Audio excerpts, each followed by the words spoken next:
Hi hello எல்லோரும் எப்படி இருக்கீங்க? எல்லோரும் நல்லா இருப்பீங்க நம்புகிறேன். ஸோ இன்றைக்கி நம்ம ரைஸ் சீரீஸில் என்ன பார்க்க போகிறோம் அப்படின்னா, ஆக்சுவலி ஒரு சின்ன இது நம்ம வாழ்க்கையில் புதுசாக ஸ்டார்ட் பண்ணுற ஒவ்வொரு மைல் ஸ்டோன்ஸும் அரிசியிலேருந்து தான் ஸ்டார்ட் ஆகுது. ஃபார் எக்ஸாம்பிள் நீங்கள் பார்த்தீங்கன்னா, ஒரு புது வீடு போகும்போது அவங்க வாசலில் வந்து அரிசி கொட்டி இது பண்ணுறாங்க, ஒரு அபண்டன்ஸை குறிக்கிற மாதிரி. அதுக்கப்புறம் கல்யாணம் ஆகும்போது பொண்ணு மாப்பிள்ளைக்கு அரிசி தூவுறாங்க, அகெயின் அவங்கள ப்ளஸ் பண்ணுறதுக்கு. அதே மாதிரி நீங்கள் குழந்தைங்க பார்த்தீங்கன்னா, ஸ்கூலில் பார்த்தீங்கன்னா இந்த விஜயதசமி அன்றைக்கி ஃபஸ்ட்டு ஆனா வந்து அரிசியில் தான் எழுதுகிறாங்க. இது மட்டும் இல்லை, கடைசி சாகும்போது பார்த்திங்கன்னா அரிசி பால்ஸ் தான் கொடுக்குறாங்க. அவங்களுக்கு அங்கே வந்து மேபி அடுத்த உலகத்தில் வந்து அவங்களுக்கு ஃபுட் இருக்கணும் அப்படின்னு சொல்லிட்டு.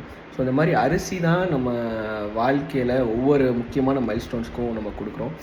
ஸோ நெக்ஸ்ட் டே இருக்குது, நமக்கு சாப்பிட்றதுக்கு ஒரு இது இருக்குது ஞாபகார்த்தமாக. ஸோ இன்றைக்கி ரைஸ்க்கு தேங்க்ஃபுல்லாக இருக்கேன். அண்ட் அரிசியை பற்றி இந்த மாதிரி நிறையா தெரிஞ்சுக்கணுன்னா சப்ஸ்கிரைப் பண்ணிக்கோங்க. டாடா பாய்.